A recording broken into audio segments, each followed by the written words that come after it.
आप तमाम ही मीडिया के साथियों का शुक्रिया अदा करता हूं कि आप लोग आज की इस प्रेस कॉन्फ्रेंस में आप लोग शरीक रहे। आप तमाम ही शहर की आवाम को और तमाम ही हमारे मीडिया के साथियों को इस बात का इल्म है कि तकरीबन 1 महीना पहले मैंने एक प्रेस रिलीज़ जारी किया था, प्रेस नोट दिया था और अखबारात के अंदर वो प्रेस नोट छापी भी गई और शहर के मदरसा मस्जिद के तमाम ही ज़िम्मेदारान से मैंने अपील की थी कि आप लोग अगर सोलार लगाना चाहते हो मदरसे के ऊपर, मस्जिद के ऊपर, तो मेरे पास लाइट बिल की झेरॉक्स या आपके पास जो मदरसा मस्जिद का जो सबूत होगा वो मेरे पास लाकर जमा कराइए, ना हरकत यानी NOC आप दीजिए। और अल्लाह का बहुत एहसान व करम है कि काफ़ी लोगों ने इसके अंदर एप्लीकेशन ला कर दिया।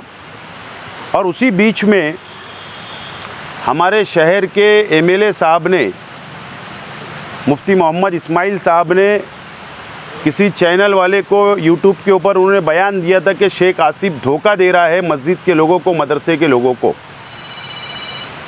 लेकिन मैं खामोश रहा, हमारे तमाम ही साथी खामोश रहे।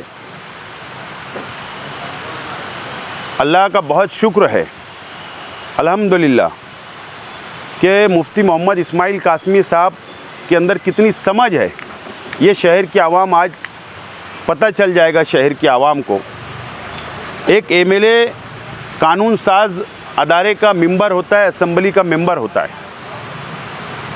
MLA फंड के लिए MLA नहीं बनता है। जहाँ पर कानून बनता है महाराष्ट्र असेंबली के अंदर, वो वहाँ का मेंबर होता है। इस तरीके से मुफ्ती इस्माइल साहब का बोलना ये गैर जिम्मेदाराना बयान था। उनको कानून ना पिछले 5 साल समझा और ना ये साल समझा 5 साल। डॉक्टर जाकिर हुसैन मदरसा स्कीम हुकूमत महाराष्ट्र ने डिक्लेयर की हुई थी। अल्पसंख्यक विभाग ने, रंग दे उधर, अल्पसंख्यक विभाग ने, और उसमें सोलार सिस्टम नहीं था। लेकिन हमने अजीत दादा पवार साहब से रिक्वेस्ट की कि हमको मदरसा व मस्जिद पूरे महाराष्ट्र के अंदर इसी नाम से परमिशन मिलता है और सोलार फिट करना है। इसके लिए अजीत दादा पवार साहब ने हमारी डिमांड को अल्पसंख्यक डिपार्टमेंट के अंदर भेजा और डॉक्टर जाकिर हुसैन मदरसा स्कीम के अंदर जो GR था, मुझे याद है कि सामनामा आपने छापा था, वो किसी की कोशिश का नतीजा नहीं था, आपने छाप दिया था, लेकिन वो नतीजा हमारी कोशिशों का था। और इसके अंदर शुद्धि पत्रक निकला, इस GR के अंदर अमेंडमेंट हुआ और ये अमेंडमेंट हुआ है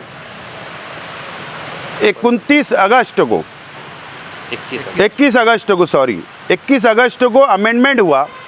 और इसके अंदर शुद्धि पत्रक यानी GR के अंदर अमेंडमेंट हुआ और इसमें सोलार सिस्टम फिट करने का फैसला अल्पसंख्यक विभाग ने लिया। यानी ये जो GR, ये तारीखी फैसला है, ये पूरे महाराष्ट्र को लागू होगा।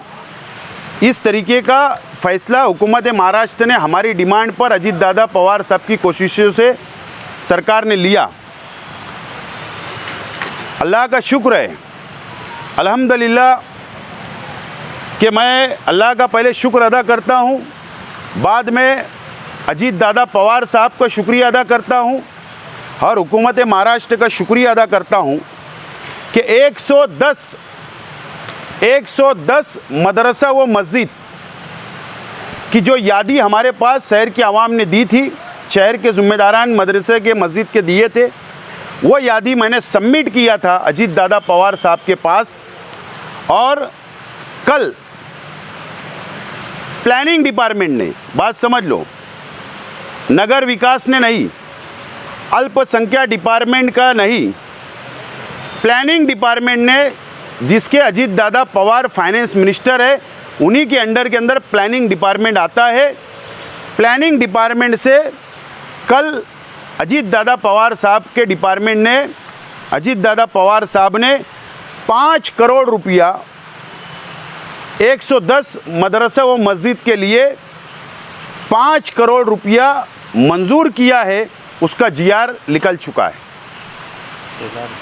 सोलार के लिए, सोलार सिस्टम फिट करने के लिए हमने इसके अंदर ऐसा किया है कि जो बड़ा मदरसा है वहाँ पर 5 लाख, जो बड़ी मस्जिद है मदरसा है वहाँ 5 लाख, और जो छोटी मस्जिद और मदरसा है वहाँ पर 4 लाख।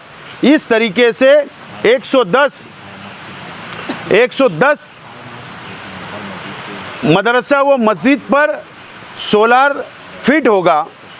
इस तरीके से ये फैसला हुआ और ये जीआर कल हुकूमत महाराष्ट्र ने, प्लानिंग डिपार्टमेंट ने मंजूर कर लिया है। मैं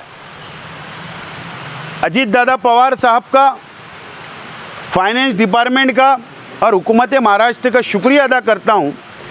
इसके अंदर जो फ़ायदा होगा, प्लीज़ थोड़ा रिक्वेस्ट, इसके अंदर जो फ़ायदा होगा वो फ़ायदा ये होगा कि आज जो बिजली का बिल है, किसी का 30,000 महीने का, किसी का 40,000, किसी का 50,000 बिजली का बिल आता है, और ये सोलार फिट होने से ज़ीरो बिजली का बिल नहीं आएगा और ये सोलार सिस्टम के ऊपर पूरा बिजली मदरसा और मस्जिद को मिलेगी।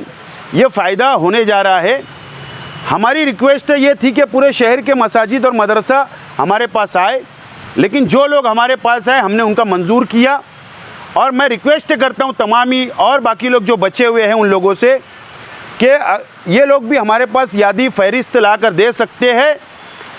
इंशाअल्लाह हमारी कोशिश होगी कि इलेक्शन से पहले मंजूर हो, लेकिन अगर हम नहीं कर पाए तो इलेक्शन के बाद भी हम लोग ये प्रोसीजर को आगे बढ़ाएंगे, क्योंकि ये मिल्ली मसला है, ये मिल्लत का मसला है, ये मजहबी मामला है और इसके अंदर जितना ताउन हो सकता हम लोग देने की कोशिश करेंगे। इससे पहले भी हुकूमत के फ़ंड से हमने तमाम ही मसलक की ईदगाह का वॉल कंपाउंड किया। ये भी एक तारीखी कारनामा हमारे अपने वक्त में हुआ था, और जब जब हम लोगों को मौका मिलता है हुकूमत से फ़ंड लाने का शहर की तामीर व तरक्की के लिए, हम लोगों ने बढ़ चढ़कर उसमें हम लोग हिस्सा लेते हैं और इस काम को भी हमने हाथ में लिया और अल्लाह का शुक्र है कि हम लोग इसके अंदर कामयाब हुए। इसीलिए आज आप लोगों को यहाँ पर याद किया गया था, प्रेस कॉन्फ्रेंस बुलाई गई थी। ये 5 करोड़ पूरे महाराष्ट्र के लिए है, सिर्फ मालेगांव के 110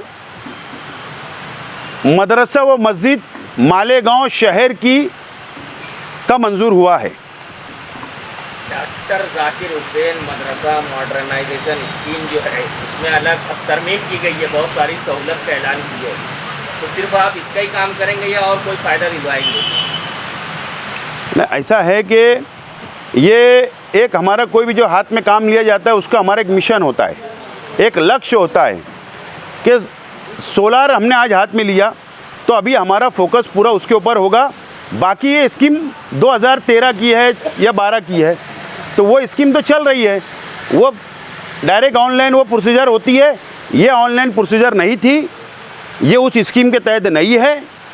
ये डायरेक्ट प्लानिंग डिपार्टमेंट के जो मंत्री है अजीत दादा पवार साहब को हमने डिमांड दी थी और उनके डिपार्टमेंट ने स्पेशल केस बोलकर स्पेशल मालेगांव शहर के लिए 5 करोड़ रुपया मंजूर किया है।